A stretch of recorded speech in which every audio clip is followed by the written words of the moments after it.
Oh, a bit late this morning, 7:05. Oh. Leaving, where are we? Yanari. Now,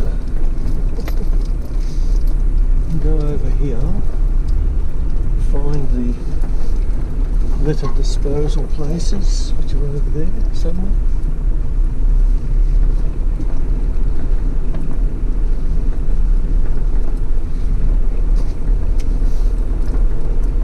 Oh, that's a big wood.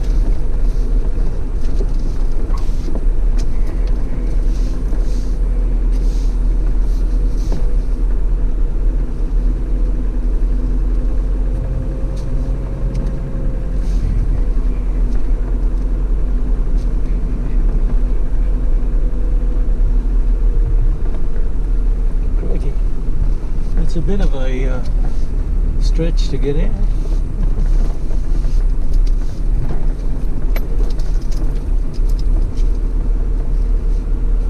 Because people make tracks everywhere, don't they? Yeah, including me.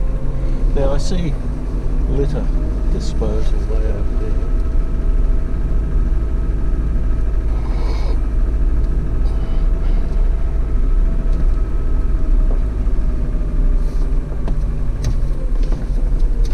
Must be more up here though. Oh yeah, God, I can't see where I'm going now. That was a bit of a stretch to get out of there. Now we're on the highway. Oh, there's a big truck coming too. Oh, it's another holiday maker, and we'll put our lights on because that's what you do. Okay, so Yanari.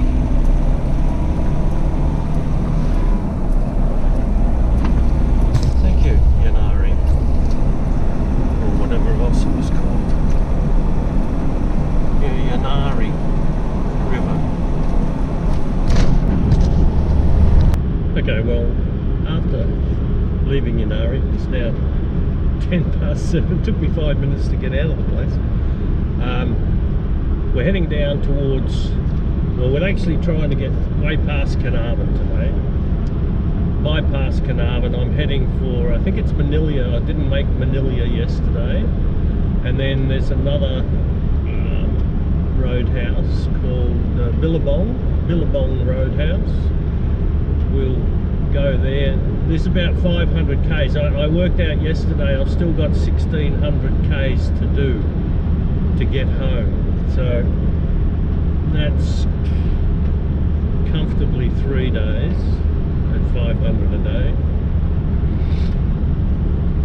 Without pushing. I have done it before in 2 days, the whole trip from Fortescue. And I don't want to do that again. And as I said yesterday, leave early in the cool of the morning. You can see I'm wearing a wind cheater because it's coolish, it's not real cool, but way better than travelling in 32 degree heat, which is what it was yesterday and what it's forecast for today. So by the time 12 o'clock comes around, 5 hours from now, that temperature is in its 30s at least, and everybody and everything is hot and bothered, and it's time to start looking for a campsite. I had some phone reception last night, and I was looking at the radar in Broome, and Broome up to last night it had 99 millimeters of rain. 99 millimeters, and I thought, wow, I could have actually been up there and been stuck, because that amount of rain, that's like 4 inches of rain.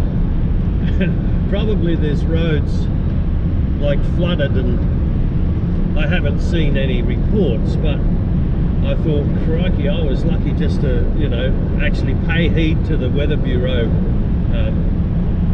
forecast. But what triggered it for me was the truckies talking on the radio the other day when I was coming down through wherever before Broome, and they were saying, you know, they'll probably cancel jobs and blah blah blah. And if anybody knows, those guys know what the weather's going to do. So here am I At least I'm 1,000 k's away from it now. All of those places that I was at, like Will Air it had I think it was about 50 mil, 2 inches. So all the way down that, like you're travelling sort of south-west, and that whole area has just had like 24 hours of constant rain.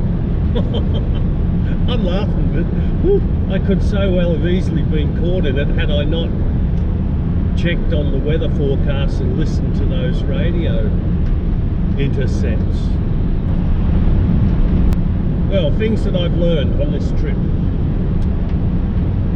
I've learned that Tanami is not as challenging as I thought it would be, but I'm glad I did it. Great Central Road hasn't improved all that much, which is a good thing for me, and I enjoyed it. I've enjoyed every time I've driven it. This country is getting inundated with caravanners, and it's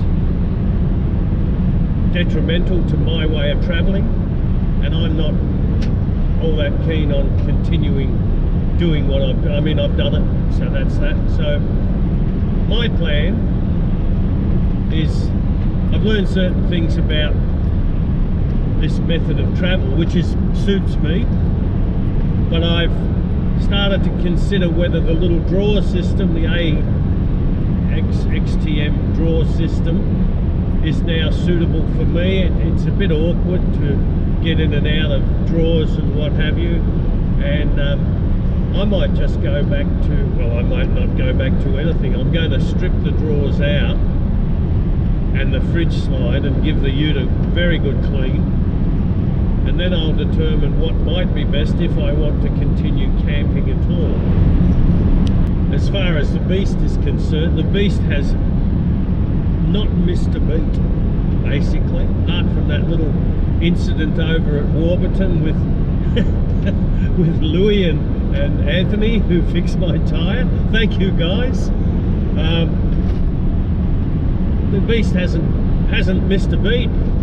It's overdue his 10,000 k drink of oil and new filters, but that'll be taken care of when he gets home. And it's just everything, all the systems have been working.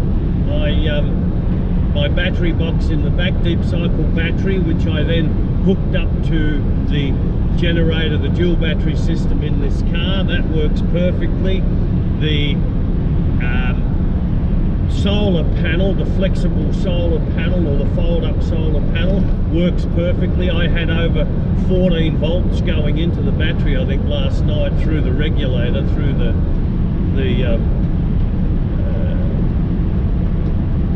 well, whatever they call those. It is like a regulator. And so there's no problem there. Fridge has never missed a beat. Everything is fine.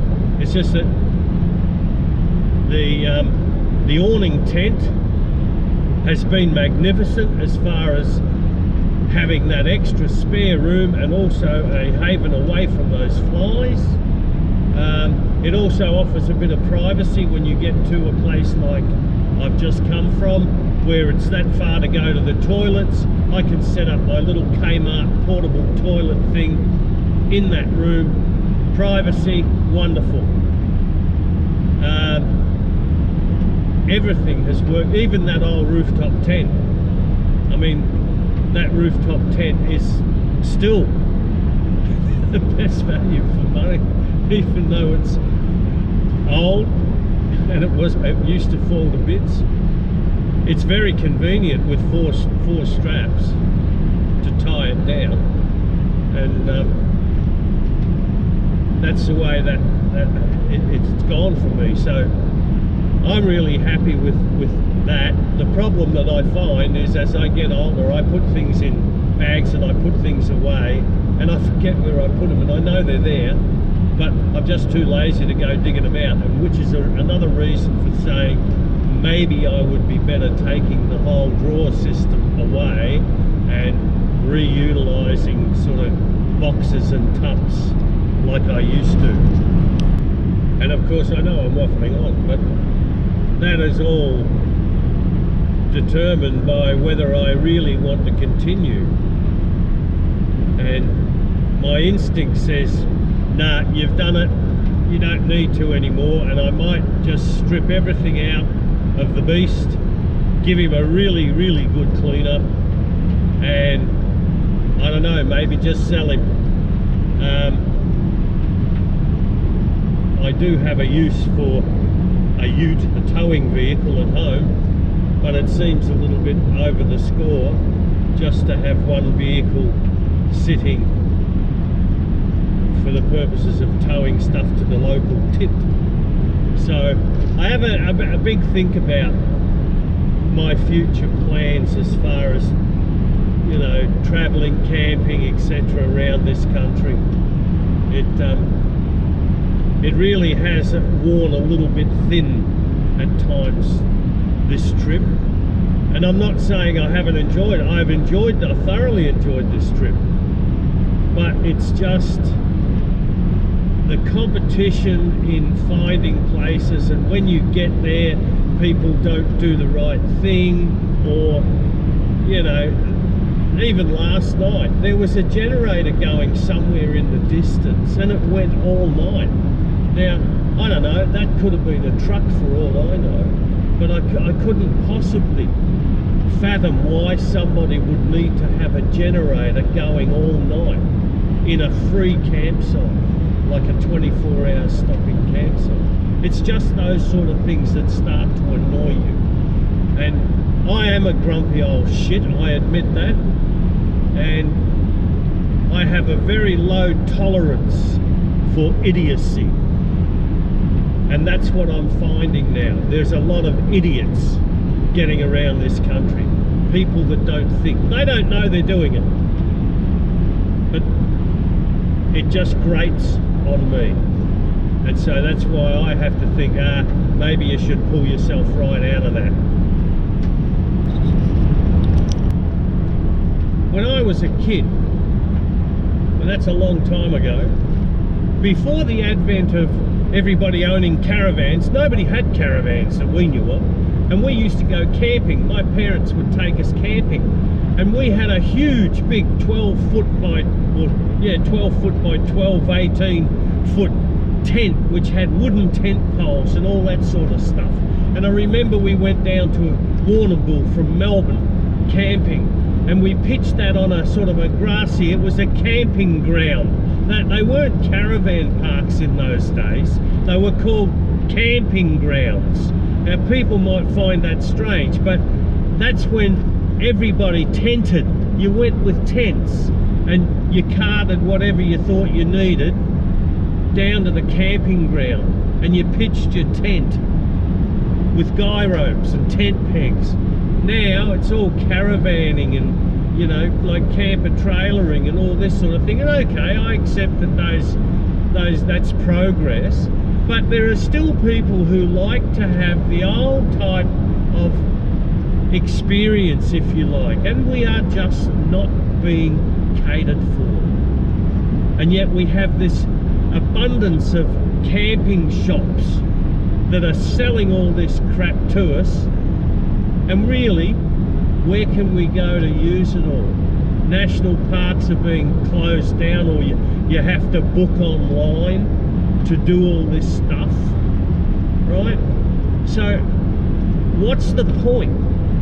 You've got multi-million-dollar industries catering to a group of people who really have nowhere to go. I'm going to pass this caravan that I allowed to go past me earlier.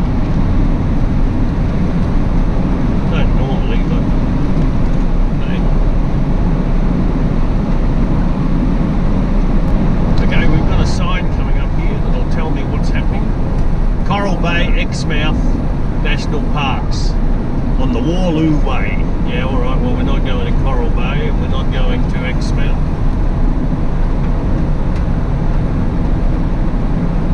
Big holiday destinations out that way. Shark Bay and places, I think. Coral Bay 144, Exmouth 166. So we're fairly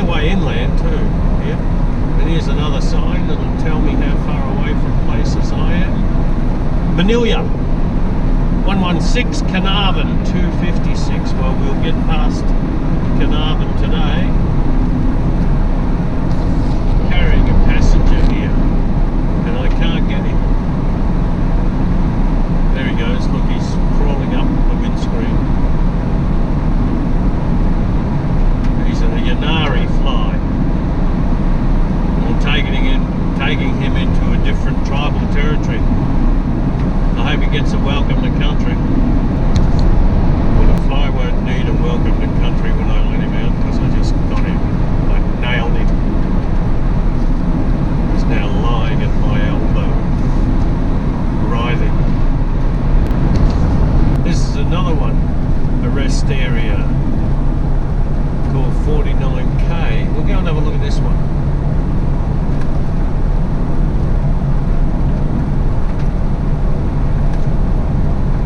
Say 49K on the right. That was a bit of a confusing sign. I'll get back to you. No, here it is here, and I'm gonna drive in anyway and have a look. What's it called? Linden. We'll go and have a look. Have a look at Linden.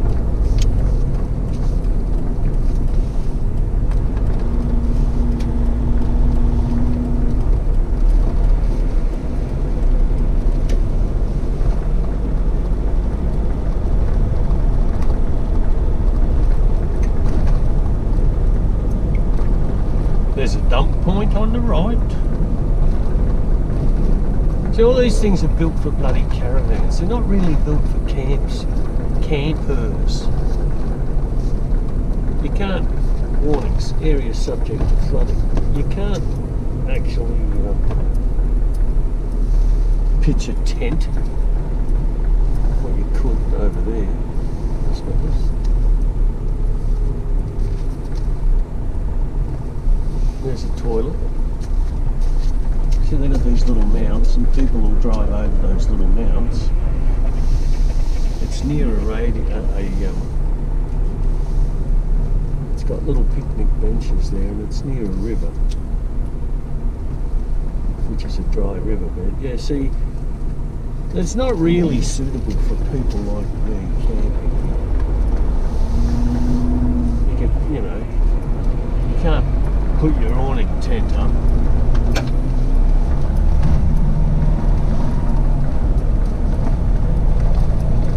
You can pop your rooftop tent and just sit there, no shade. Anyway, that's Linden. 24-hour stopping. We're about 50 k's outside of Manila Roadhouse.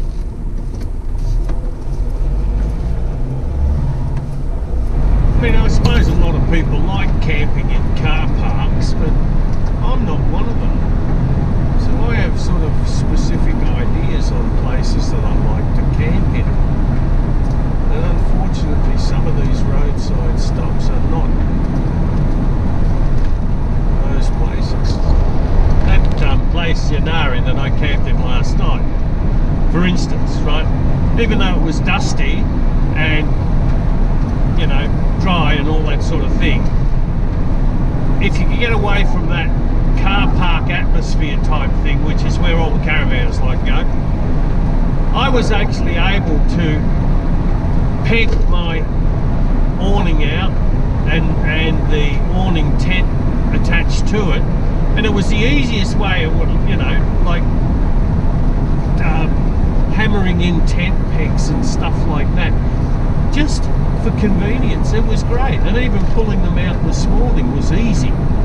Now, you can't do that in a car park type thing. You can't punch your pegs down. So what are you supposed to do? They don't cater for people that travel like me. There are a lot of people who like to just camp with swags and things like that, and I can't see them rolling their swag out on a road. You may as well roll it out here on the road for some of these sort of stops, and that's why they seek to go into the bush, if you're going to have roadside stops, you need to also have a section of bush to let people like me, or the swag people, or whatever, people that like little tents, pitch a pup tent or whatever, to be able to do that.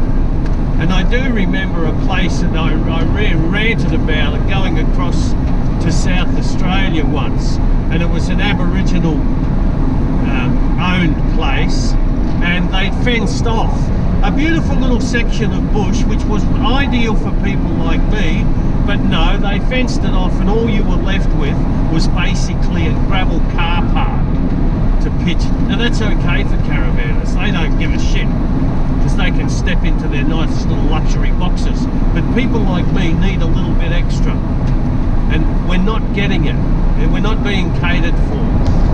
Next time I fly from Perth to Bali, or to Singapore or Kuala Lumpur, I'll look down on this land, because this is where we fly over.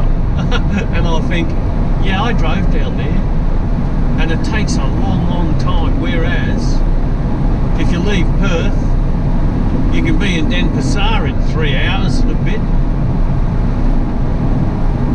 I've been on the road now for an hour and a bit, hour and a half, and I've only done about 150 k's. Sorry. Okay, turn off for Coral Bay and Exmouth. Oh no, well, we already had a turn off for them. We're about 9 k's outside of Manila Roadhouse now. Manila? Yeah, oh, this is Manila. So we'll pull in on Toppy Town. It's one of these crazy diesel pump things, is it?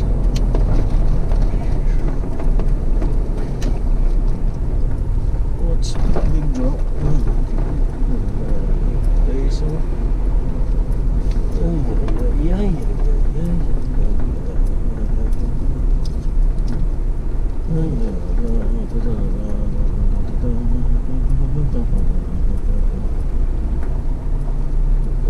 Why are those pumps all locked off?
Three 9989.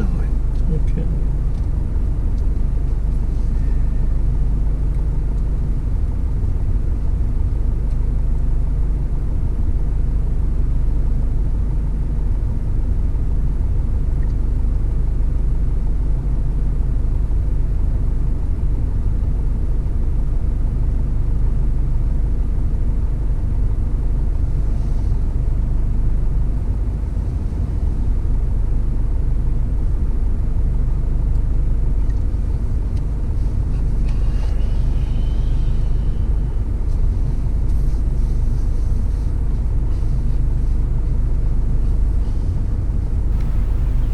Well, this is the Manila Roadhouse, and it's just on 9 o'clock, 27th of May, is it? Yep.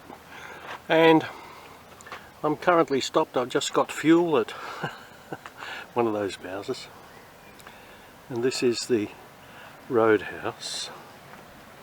I've got a coffee and a bacon and egg sandwich, courtesy of little Chinese girl in there. And they have a really weird way of doing their fuel dispensing now, because people drive off And so now you've got to take your license in, and you hand your license in, and then you tell them the Bowser number, and then you go and you fill up, and you have to walk about 50 metres. No wonder it takes so long. We have a couple of peahens here. The cock was over near the Bowser, a diesel pump. So these girls are being very wise and staying away. These are obviously residents of the caravan park, the peacocks. And this is the caravan park.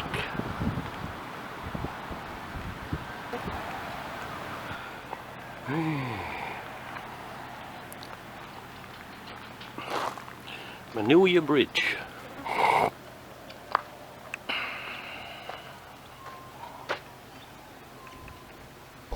We will leave Manila Roadhouse now. We've gathered up another bunch of flies. We've got Manila flies this time.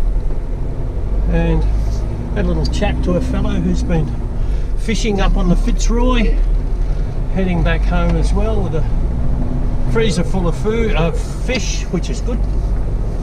Well, there's another Manila Roadhouse freebie stop. Huh. Well, there you go. Look at that one. Okay. Manila.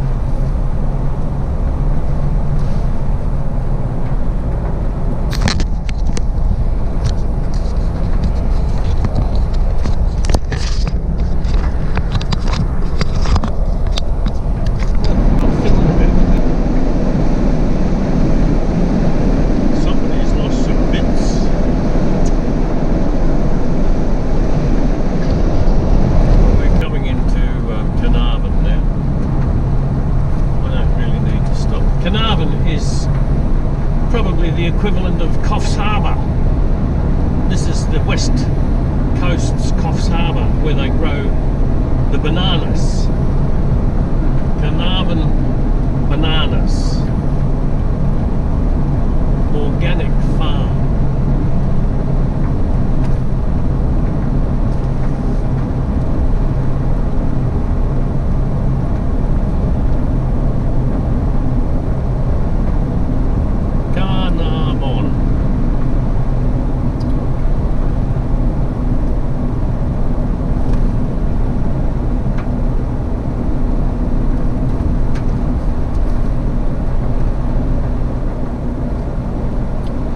This is the Gascoyne River, which hasn't got any water in it.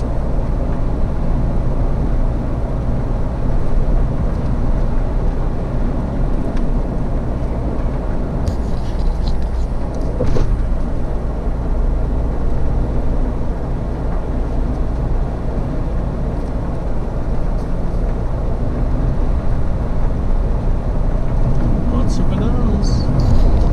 Yeah, it's still 8 k's. That service station I just passed, I've stopped in there once before. Somewhere down here I turn off to the left. Start heading, here we go, here's a big sign to Geraldton. We're not going into the Carnarvon town centre, sorry to disappoint you folks. So, Geraldton.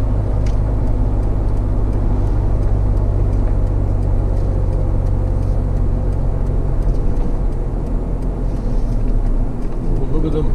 Ampol on one side, another Ampol on the other side. Ampol. I think we bypass the main part of town, and we're heading towards Billabong Roadhouse if I can get past that caravan. So next stop out from Carnarvon will be Wooramel, which is I think I said about 120 or something. Still these caravans keep coming.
6 and look at the sway.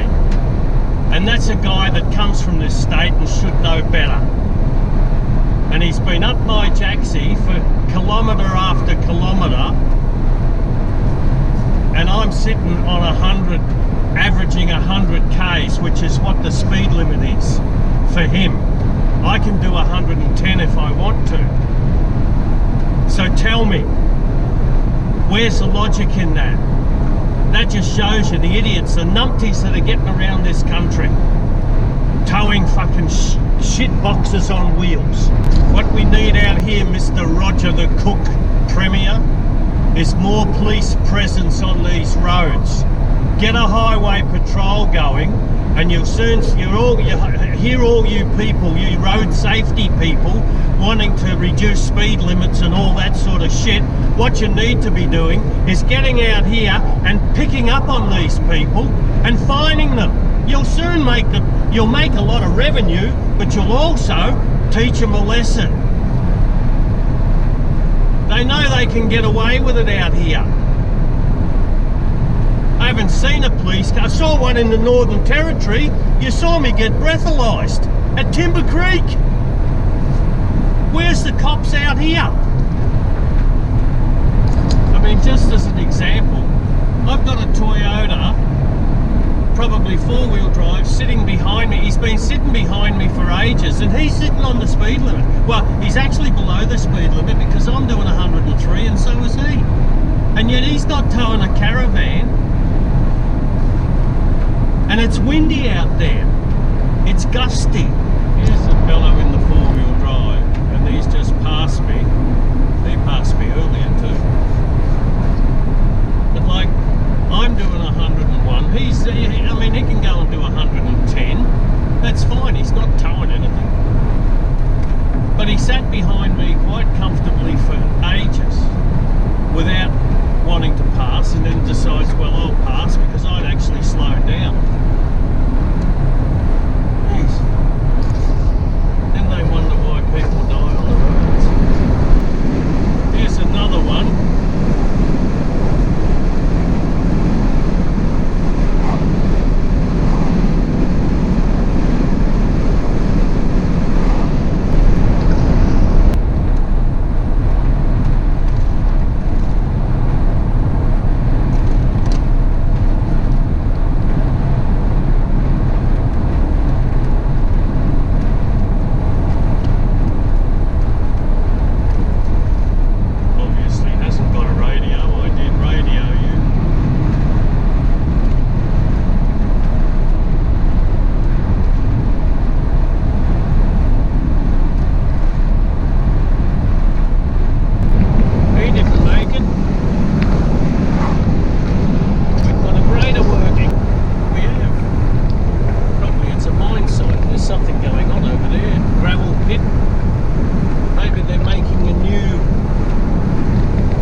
scenic lookout. I have a feeling that I may have, but anyway, it doesn't do any harm to go and have another look.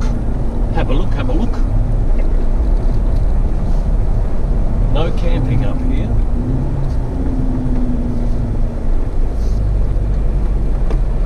Oh, look at that. Oh, look at that. Yeah, I think I have been up here. No camping. I don't need to go all the way over there. I'm just going to get out there with the Canon camera. I'll get out with the Canon camera. We'll take a couple of photos. Show the people what it's like out here. And you can see the Indian Ocean. There's the Indian, or is it the Indian Lake? No, that's the Indian Ocean. I'm kidding. Come on. I've been out in the hot sun for too long. Okay, this is the lookout on top of the rock cake. I'll try not to stand into the wind. And over in the distance is the Indian Ocean. You can see that nice light blue against the, or rather the dark blue against the light blue. And then we have in the foreground a rubbish bin and a camping prohibited sign. And get ready for it because we're turning into the wind.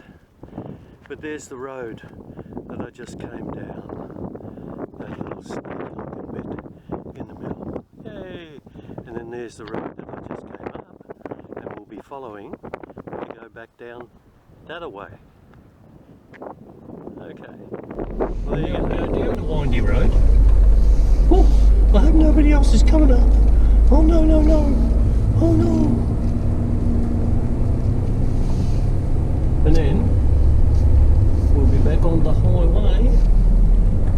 The next roadhouse is the Overlander, but beyond that, another 60k, I suppose, is the Billabong.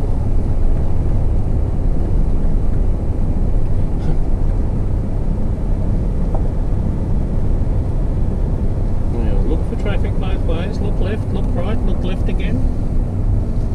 And if it's clear, proceed crossing the road. Okay.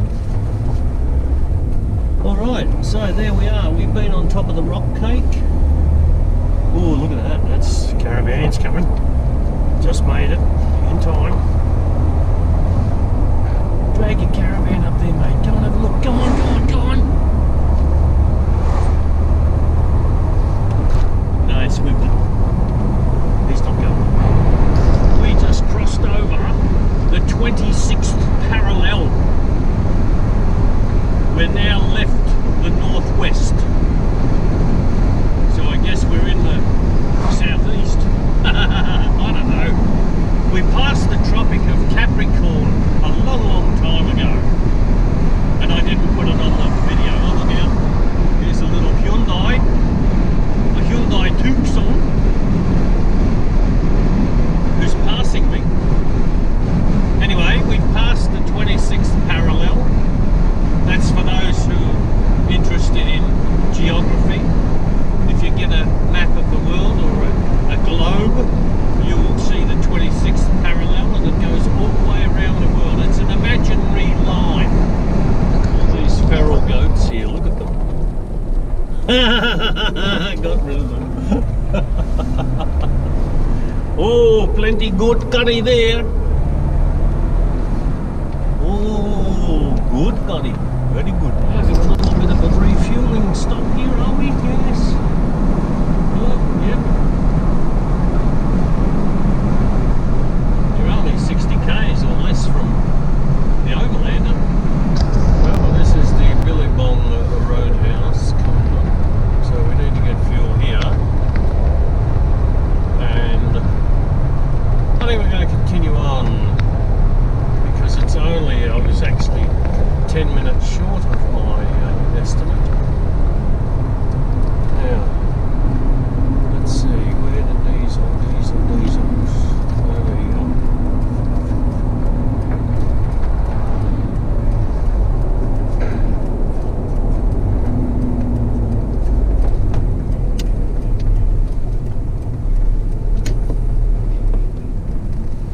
Is this diesel pumps or what?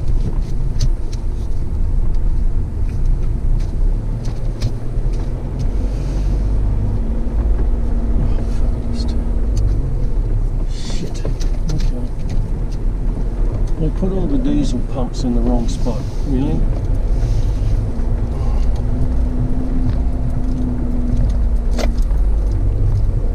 She's making lunch, that looks good. I'll have some too.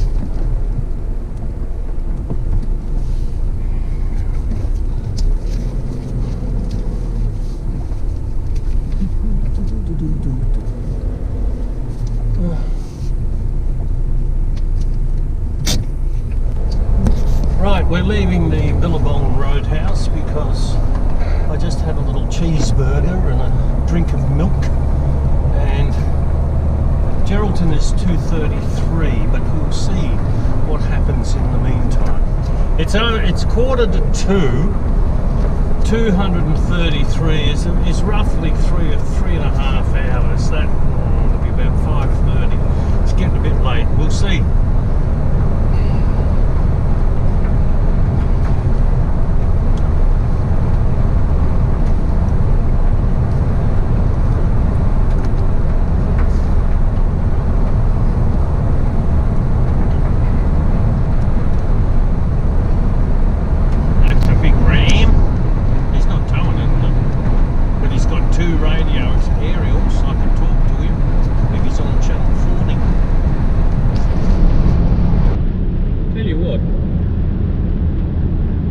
If you've got any spare cash, I would invest it in the people who make Ram trucks and huge big boats, because the amount of those bloody big huge Ram trucks with huge big boats on the back is incredible up this area. So it might be worthwhile buying shares in the company, because they're obviously growing, particularly out here in Australia. Right?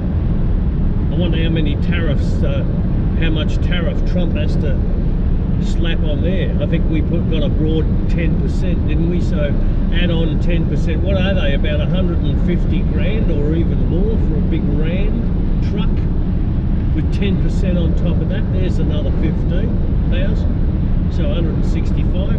Call it an even 200,000, and that's before you buy the boat.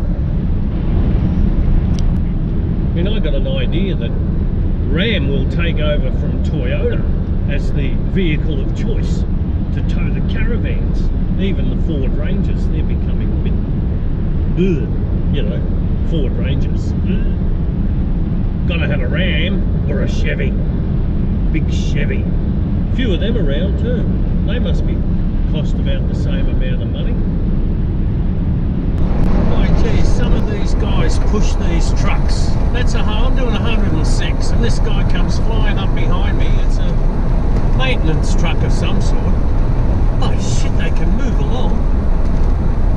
And I mean, I'm not slouching. I'm sitting here at 2,750 revs, and an indicated 120, but I'm actually only doing 107. They must have their foot flat to the floor. There's a change in the countryside now. It's much more attractive looking, mainly because it's got the green bushes on either side, and there's still that red dirt, but it's somehow more inviting looking than those open plains, those sort of gibber plains that we've been coming through for most of the day. Still stinking hot out there though, let me tell you. There is a 24-hour rest stop area coming up here, rest stop number 74. I don't know how they number these things then. But anyway, I'm not going to go in because it's too early. Nerran, there it is in there. And there's people there already. There may be another one. In fact, I'm sure there'll be another one somewhere along this road. And that's what I'm looking for. It's only 2:10. That motorbike ahead is using an Insta360 on a big selfie stick. I've seen them on YouTube. I actually looked at a couple myself.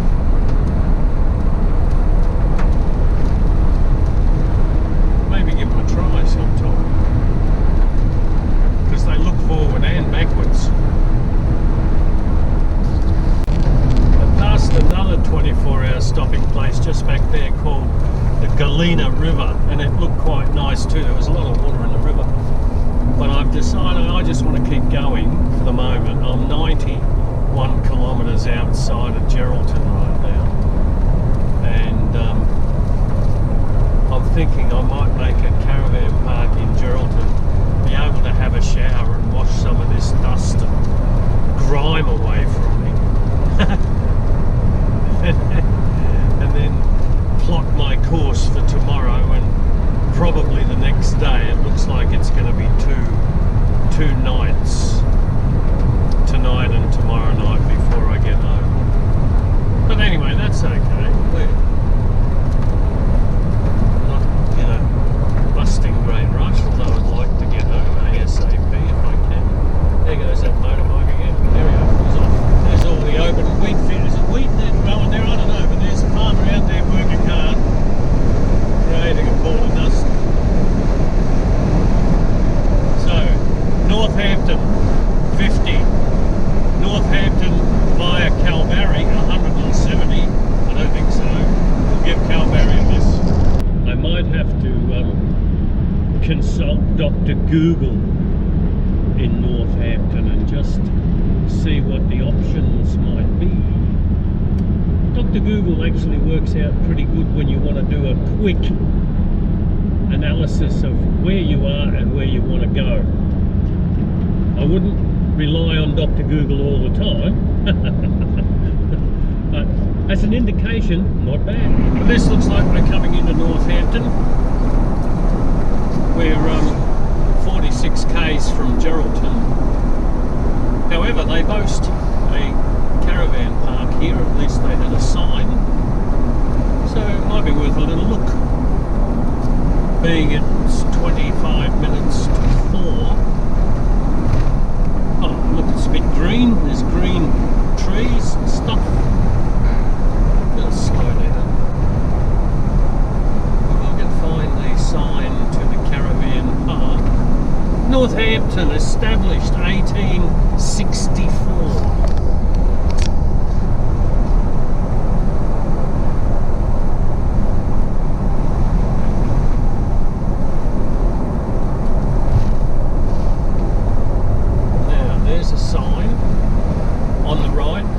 Caravan, that's a dump point, isn't it? Oh no, oh, it might be. Caravan and long vehicles. Oh, I remember didn't I come through here? Ooh. No. I must have been through here at some stage. Now, where is your caravan park, folks? That you're telling me about. Parking, 200 metres on the right. Northampton Bowling Club. Oh, the bowlers are out, yep. Now, there's a police ambulance on the other side there. That's handy to each other. Now, information. I don't need information, I just need a sign. Give me a sign.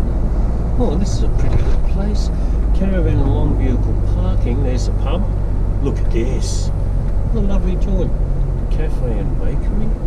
Ooh, yeah, baby. Home hardware.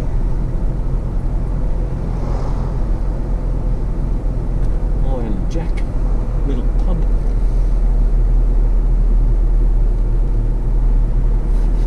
Where's it going to see? There's a blue sign down here. Might have caravan on it.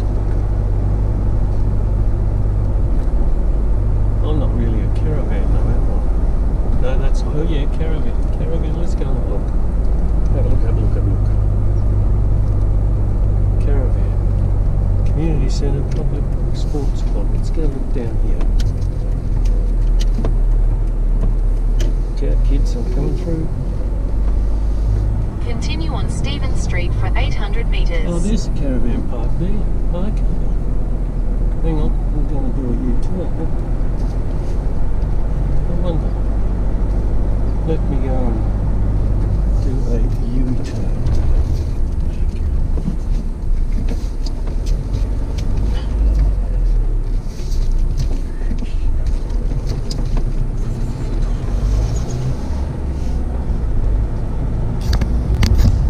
It really is a shame because you know what puts me off at these places? There's never anybody around. They give you a phone number to phone, and I refuse to do it. Fuck, if you're going to have a caravan park and you want tourists to come, bloody well make sure there's somebody there. 41 kilometers. God, I would have stayed there. It looks like there's room, but I can't go through the bullshit of finding somebody to book into. Phoning, I like the modern world, but it's just getting a little bit too out of hand. Where's the old service and, you know, I don't know.